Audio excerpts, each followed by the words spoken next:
સીતાફળ એક શિયાળુ ફળ છે જે અનેક પોષક તત્વોથી ભરપૂર છે, જેથી તે શિયાળામાં થતી સ્વાસ્થ્ય સંબંધિત અનેક સમસ્યાઓમાં રાહત આપે છે. શિયાળાની ઋતુમાં ઘણા લોકો શ્વાસ લેવાની તકલીફથી પીડાય છે. શિયાળાનો સમય પસાર કરવો તેમના માટે મુશ્કેલ પણ બની જાય છે, જેનાથી અનેક ફળો એવા છે જે સ્વાસ્થ્યની રીતે તેને રાહત આપે છે. ત્યારે શિયાળાની ઋતુ દરમિયાન ફળોનો બજારમાં જે ઢગલો જોવા મળતો હોય છે, તેમાં પણ સીતાફળના ઢગલા હાલ જોવા મળી રહ્યા છે. ત્યારે સ્વાદમાં મીઠાશથી ભરેલા સીતાફળ ખૂબ જ વેચાણ થઈ રહ્યા છે. ખાસ કરીને વાત કરીએ તો હાલ બજારમાં નાના સીતાફળ અને મોટા સીતાફળ તે પ્રકારે જોવા મળતા હોય છે. ત્યારે નવસારીમાં છેલ્લા 30 વર્ષથી ફ્રૂટનો વેપાર કરતા એવા કમલેશભાઈએ વધુ માહિતી આપતા જણાવ્યું હતું કે બજારમાં જે ભરપૂર માવાથી ભરપૂર જે સીતાફળ કેવી રીતે ઓળખવા, તો તેમણે જણાવ્યું હતું કે મોટી આંખવાળા એટલે કે જે વેપારીઓ તેમની ભાષામાં કહેતા હોય છે, ત્યારે મોટા જે સીતાફળ હોય છે બજારમાં તે ભરપૂર માવાથી ભરપૂર હોય છે તે સીતાફળ, અને તે હાલ બજારમાં 100 રૂપિયાથી લઈને 150 રૂપિયા કિલોનો બજારમાં ભાવ છે. અને જે સીતાફળની ક્વોલિટીની વાત કરીએ તો 3 અલગ અલગ નંબરમાં સીતાફળનું જે બજારમાં વેચાણ થાય છે, 1 નંબર, 2 નંબર અને 3 નંબર.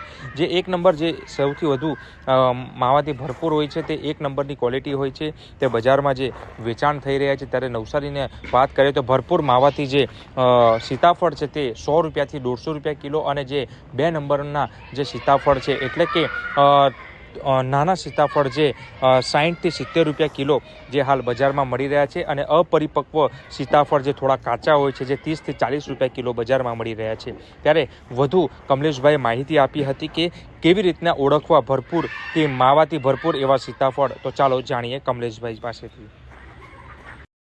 सीताफल अच्छी क्वालिटी का जो रहता है सीताफल, उसका जो है 120-100 रुपया चल रहे हैं।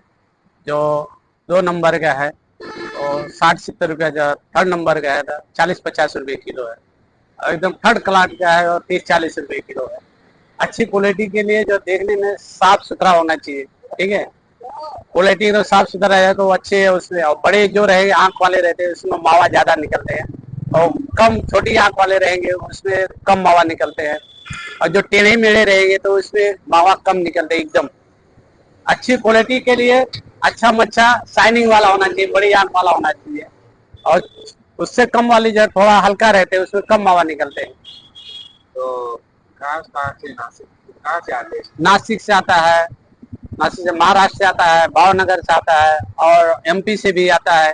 एक सीताफल का वजन अंदाजे कितना होता है? एक सीताफल 500 ग्राम के भी आ रहा है, 700 ग्राम का आ रहा है, 400 ग्राम का आ रहा है। बड़े रहेंगे तो 2 सीताफल 1 किलो हो जाते हैं, 1.25 किलो, 3 1 किलो में आते हैं, क्योंकि 4 आते हैं 1 किलो में, 5 भी आते हैं, छोटे बड़े साइज रहते हैं। कच्चे सीताफल लो तो कितने दिन में पक जाते हैं?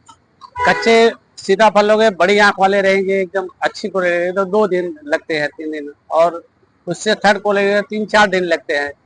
कुमड़ा नहीं होना चाहिए, तैयार रहेगा माल तो जल्दी पकता है, कुमड़ा रहेगा तो लेट पकेगा 4-5 दिन।